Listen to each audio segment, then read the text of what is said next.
The following is a special presentation of Tony Kurre Radio. It's 11 o'clock a.m. Central Time. That means it must be time for the UAB Director's Chair. He is the UAB Athletic Director, Mark Ingram. He joins us right now as he does every single week. And as we do this show, we're just a little over 7 days away from kickoff of the UAB Blazers, baby. How you feeling there, Mark? You doing all right? Oh, man, I'm fired up for the Blazers. Can't wait. It's going to be 7 o'clock kickoff, a home game, Protective Life Stadium down there, North Carolina A&T. Don't know a whole lot about that football team. Can you give me any scoop on what we're looking to expect in that game next week already? How about this? North Carolina A&T is the largest HBCU in the country. Really? And yeah, they are, and great school. They have about 15,000 students, and so we're hoping that some of their alums will come cheer their team on. And we're excited to have them. The conversations I've had with their athletic director, a guy named Earl Hilton, who's a great guy, they're excited to come over, and so they're looking forward to some Southern hospitality here, and we're excited to have them. So I can't wait to see the game, and obviously a lot to wait and see for our team here. So I'm excited to see the new the Trent Dilfer offense and the Trent Dilfer defense, and see how they match up. It's going to be fun. My oldest son, Santa, who you know very, very well, who just started college yesterday at Clemson, said, "Dad, do you mind if I take Friday off so I can be there for the opening game against, of course, North Carolina?" I said, "Son, come on, baby. Come on. So we'll be down there on that Thursday night. Hey, listen, you can hear this show wherever you get your favorite podcast. We're available on every major industry out there. Hear it live 5 days a week here on the TKR app. Get the TKR app, classic rock to the bone around the clock, and, of course, all these wonderful shows. You came on just a little late today. Of course, you're the man, so you can do that. But you were having some type of conference calls with some other athletic directors around the country, and I would love it if you'd share what you were exactly talking about. Well, I think all of us are all the time just, hey, what do you hear? And so this was no formal call by any means, just trying to, hear the scuttlebutt out there, Sure. But, we know what we read, but what we read and what's actually happening is sometimes the same and sometimes not. And so just trying to get a feel for, everybody's thoughts there. It's still somewhat up in the air. I think the four schools from the Pac-12 are trying to figure out what their best option is. They're trying to, have continued conversations with the ACC and likely with the Big Ten. And then if those two leagues wish to have them or don't, they'll have to pivot and make a different decision. But I think there's some obvious advantages and obvious disadvantages to adding anybody, and it doesn't matter who it is. You've always got to take into consideration, what does this do for each individual school's revenue share from the conference, and what does travel look like? Is this going to be improved or not travel for your teams? And what's that hardship? Is it a hardship, and how much of a hardship? And is the money worth it? Is the school you're adding worth it? All those kind of things. And then there's other variables about, and this is not a space that I'm very well versed in, but what does adding a team from another time zone do for you, for your television package? It's my understanding that there's real value in that because you have different television windows for the audience in those time zones, which makes sense to me. But what is that value? I'm just not qualified to say. So I think, those are some of the advantages. And does it help you get into the college football playoff or more teams in the NCAA basketball tournament? Those are things that seem like, positives. The downside, of course, is now your team travel. But if you added, we're sitting at 14 schools in the American, and if you added a couple of them, if maybe even all four of them, would you even have to play them every year? I think in some sports you might go years where you didn't play at all. Sure. Or it didn't, home or away, because you be going to 16 or 18 schools. And I think the math, as it works out, could be that, it's not really that terrible, when you think like you got to send somebody out there every week, but maybe not. And maybe they don't have to send somebody out here every week. I think it could be a situation where once you lay the schedule out, that it's spread out enough that it's not, the huge impact that you initially think it's going to be. So all those things I would assume from both their perspective and our leagues are things that have to be considered and thought through. So it's a complex discussion. And when you get into the financial parts in terms of television rights and that kind of thing, you're really only predicting. You don't know really anything. You're just making assumptions and maybe hoping and believing that it would be more or different. But, I'm not sure how far those networks, because I've never been in that conversation. Yeah. I don't know how far those networks are willing to go in that discussion to say, what is that value? They might say, well, yeah, I think there could be more value. Well, how much more value? Yeah. I don't know how deep that goes, but that's obviously, that's a commissioner's discussion that, whether that's Mike Oresco or Jim Phillips. I mean, they're having to have these conversations in every league. What does that mean for us, and is it worth doing? So and let me interrupt. This is a really weird year for the Pac-12 because obviously they're still together until next season. What's it going to feel like? Is it a last ballyhoo? Is it awkward? Yeah, it's just incredibly awkward. It's like you're breaking up with a woman, but you're not doing it for another year. I mean, it's just really strange. Yeah, and we had that. We managed it, I thought, really well coming out of Conference USA. Part of that is because CUSA did not dissolve. I guess if these four teams, and I know that one of their options is they're considering seeing if they could figure out a way to expand, stay together and expand. That's one of their, options for consideration. But if they don't, then I guess we all assume that the Pac-12 dissolves completely. And so that's not what happened in CUSA. They moved pretty quickly and added some schools to keep the league together. And I know that schools like Jacksonville State are really excited to join, and it's good for them. It's awkward though. And because they're having conversations like as we exited CUSA, and this is not a criticism. This is just what you have to kind of understand as you go through it is all the new schools and the remaining schools are having conversations that you don't get to participate in. Yeah. And which you shouldn't, right? But you do have this kind of feeling of, are they talking behind my back? Well, yeah, they are, because they have to, Sure. Yeah, absolutely. But it's still, you still have that unusual sense. And then of course, we had meetings though that the new members are not in. So when we were talking about whether it's scheduling or the basketball tournament or whatever it might be, from last season, the new members weren't in the league yet, so they didn't participate in that. So there's a little bit of both there. I guess the difference here with the Pac-12 is, again, this might be a complete elimination and dissolution of that league, which is hard to believe, but it sounds like that's potentially, at least it's potentially where that's headed. Yeah, athletic director of the UAB Blazers, of course, he is Mark Ingram. He joins us every single week here for the UAB director's chair. I would consider you a man of influence and another guy who's obviously carried a lot of influence because he's been there so long, and he's going to hang it up after this year. Jack Swarbrick, the athletic director for Notre Dame, came out on the Dan Patrick Show yesterday and said the state of college athletics is a complete disaster. He said everybody in the industry has to take responsibility here. I'm not excluding myself from that. The decision-making lost its way in terms of focus on the student athlete and what's primarily best for them. But we are where we are, and we have to try to make it work. He is one of those guys pining for the ACC to pick up Cal, Stanford, SMU, and maybe a couple others. What's your thoughts on what he had to say? Well, I think a lot of Jack, and he's well thought of, nationally in our industry. I would say that when you are retiring and you're no longer worried about keeping your job or finding your next job, you can be a little bit more free with your conversation. True. But I agree with him, and I think everybody agrees with him. And so my point is just that, like all of us, I guess the closer you get to retirement, the less worried you are about what everybody thinks about what you might say if it upsets somebody. Oh, well. So good for Jack to be in that position to do that. I am not yet there. I'm a long way from that.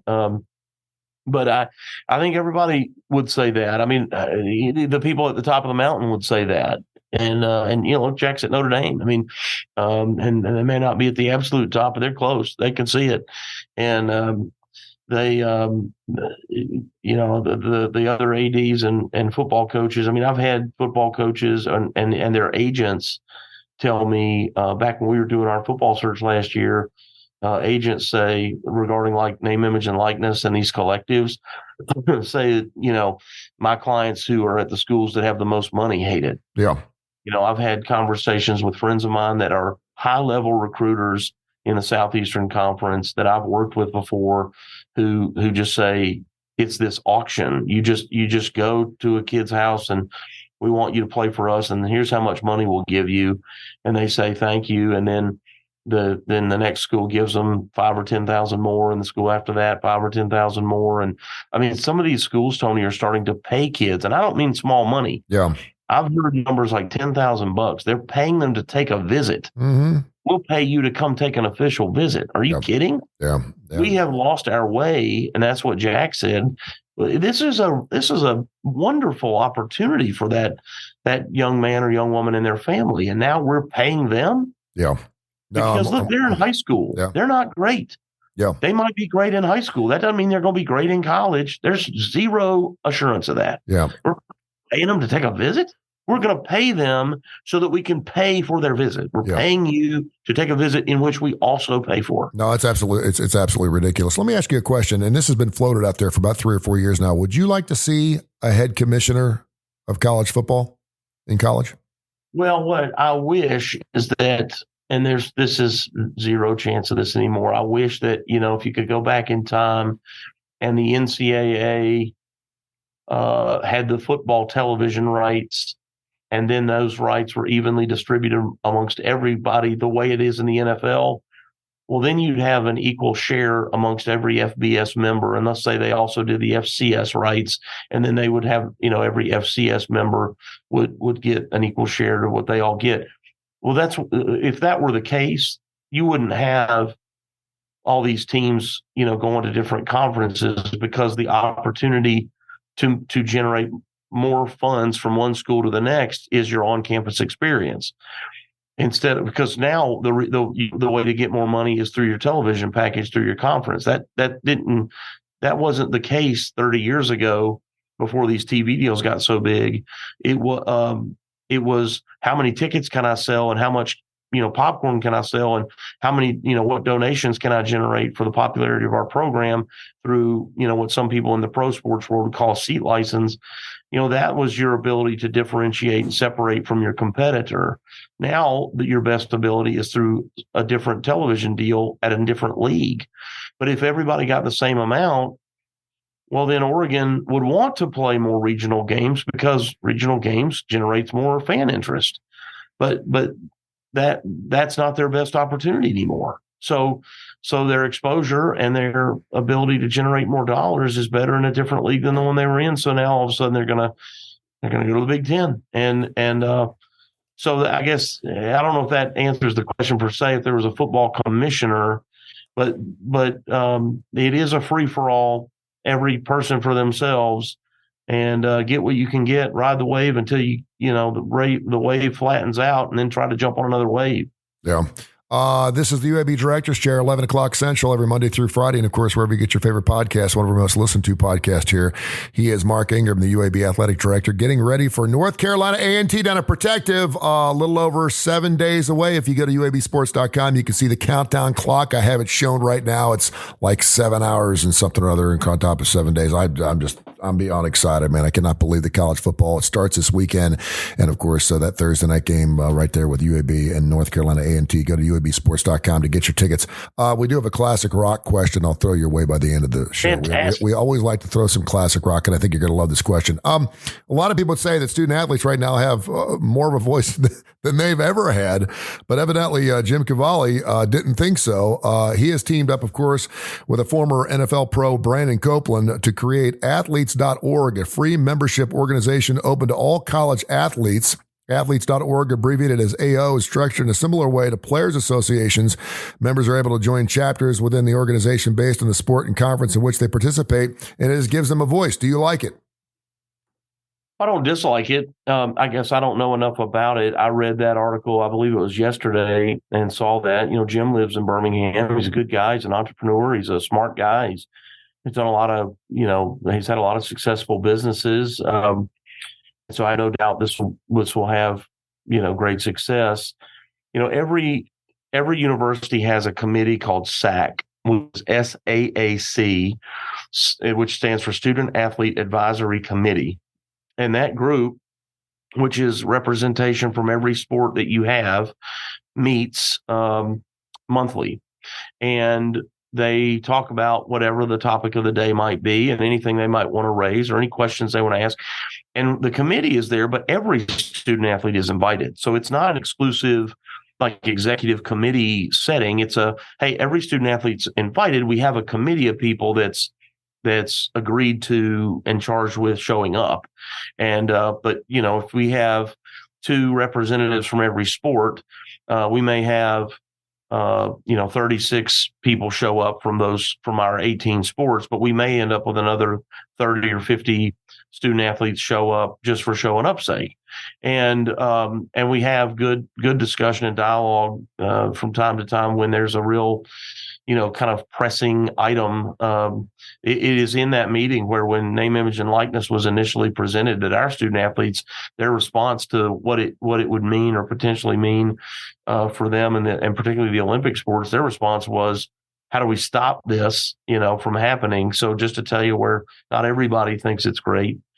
And so we have that is the point. And then we also, not every school does this, but we've partnered with a group called Real Response. There's an online, it's essentially, think of a student athlete resource where they can send us an anonymous email about anything they want, any question they have, or any concern that they have, or something they're not comfortable with, maybe just openly sharing with a coach, or even coming in person. They might say, hey, look, I just want you to be aware of this, or hey, how could I find out information about this? As a sensitive topic that we can, and then we can respond back to them, but we don't ever know who it is unless they make that clear to us. So we're a lot of it, and Real Response, their founder, David Chadwick, great, similar to Jim, entrepreneurial guy who saw a space where there could be a need. And I think a lot of people, again, I don't want to say everybody, but a lot of schools participate in that with him. So we're doing a lot of those things. So again, I don't know enough about, what Jim thinks is the, where's the space that they fit in that provides something different than what we're already trying to provide. But the opportunity for student athletes to learn is always existed. I guess every school handles that differently. What I've found usually is when you sort of educate your students, but then they graduate and they move on. You have a new set of people, so you've got to like constantly educate on all kinds of topics, whether it's mental health resources and what do we do here at UAB? Well, the first thing you want to think is, well, we've told you that. Well, no, we've told the student athletes that, but those student athletes are gone. So you got to tell the new student athletes the same thing you told. So there's sort of a constant reminding and education of all sorts of topics like this. And how does name, image, and likeness work here? What do we do at UAB that's the same or different than somewhere else, so that they know and understand that? And usually it's just about a re-education. They sometimes come at you with a challenging question, but once you explain, they go, oh, okay, you are doing that. And it's a good learning opportunity for me and our administrators to go, doggone it, I thought we covered that again. No, we covered that last year. We hadn't covered that again because of the, so it's good learning discussion. I've always found it to be very healthy. And anyway, Jim, as you asked about, as an entrepreneurial guy, I'm sure this will be successful. All right, let's get some classic rock news underway here, because I know you love your classic rock. A couple of news stories I want to get into. The Rolling Stones have just announced they're going to come out with a brand new album. Will you listen to it? Oh, of course. All right. What do you mean, would I listen to it? Come on. I mean, they're like 80 years old. I'm just start me up, Tony. Yeah, I hear you, man. When you start thinking about how long Tattoo You came out, I thought they were a little old at that point. Now in 2023, they're coming out with. And listen, I will listen to everything they come out with. So I just want to make sure. Also, Lou Graham was on a show a couple of days ago, and said there's a reason why they're not in the Rock and Roll Hall of Fame talking about Foreigner. He said it's a personal vendetta against some of the writers of Rolling Stone magazine. He said it has nothing to do with our notoriety or hits or how long we've been around, but it has to do with a personal vendetta. Question to Mark Ingram: should Foreigner be in the Rock and Roll Hall of Fame? Absolutely, yes. Okay. Yes. All right. That's unfortunate. I mean, I don't know if they're right or wrong, but it's unfortunate if that's why they're not in and being appropriately recognized, because some person or three from one publication doesn't care for them or didn't like them personally. I mean, their success and their work speaks for itself. And, why would you let something personal like that stand in the way? But it happens, man, but it's unfortunate. All right, brother. A week from today, we'll get ready to go. First ball game. Can't wait to get our first W and see. And I will be there. I'm going to bring a group of people with me. So thank you so much for everything you do for us. And next Thursday when we talk, it'll be game day, brother. So we're looking forward to that. Thank you so much for your time. I appreciate you. Can't wait. Have a great week. This has been a special presentation of Tony Kurre Radio.